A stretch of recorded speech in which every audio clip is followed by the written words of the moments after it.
নমস্কার, কেমন আছেন সবাই? আমি দেবাঞ্জিতা। বহুদিনের অপেক্ষার অবসান, চলে এলাম নিজের বাড়িতে। আর নিজের বাড়িতে আসার তো মজাই আলাদা। কত দূর? এই হয়ে গেল প্রায়। ঠিক আছে, করো জলদি জলদি। হ্যাঁ, ঠিক আছে।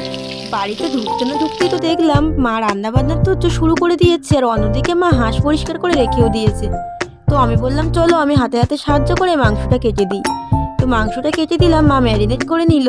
আর অন্যদিকে ভাইরা চলে গেছে নারকেল গাছের দিকে, ওরা ডাব নামাতে গেছে। চলুন সেদিকে যাই। তো দেখো ভাই গাছে কিন্তু উঠেই গেছে, আর ওই ডাব পাড়তে শুরু করে দিয়েছে। ভাই বরং ডাব নামাতে থাকুক, আমি বরং বাড়িতে একটু আশপাশ ঘুরে দেখে নিই।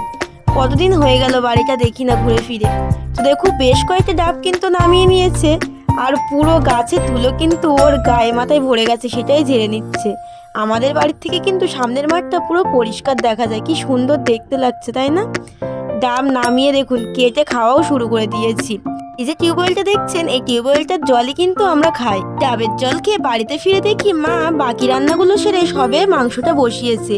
তো আমি বললাম চলো আমি রান্নাটা করতে থাকি, তুমি বরং স্নান করে গুছিয়ে নাও। তো এখানে আমি বসে বসে মাংসটা রান্না করছিলাম, আর একটু টেস্টও করছিলাম নুন ঝাল সব বরাবর হয়েছে কিনা। তো মাংসটা কিন্তু হয়ে গেছে। তো আজকে দুপুরে রান্না কি হয়েছিল চলো একটু দেখাই। বেগুন ভাজা হয়েছিল, আর কই মাছের ঝাল হয়েছিল, আর হয়েছিল কচুরমুখী দিয়ে পাঙ্গাস মাছ, আর মাংস, আর শেষে ছিল একটু নলেন গুড়ের রসগোল্লা আর আমুল মিষ্টি দই। বহুদিন পর মায়ের হাতে রান্না খেলাম, এবং মায়ের সাথে খেতে খেতে প্রচুর গল্প করলাম, প্রচুর আনন্দ করলাম। তো ভিডিওটা কেমন লাগলো তোমরা অবশ্যই জানিও। রাধে রাধে।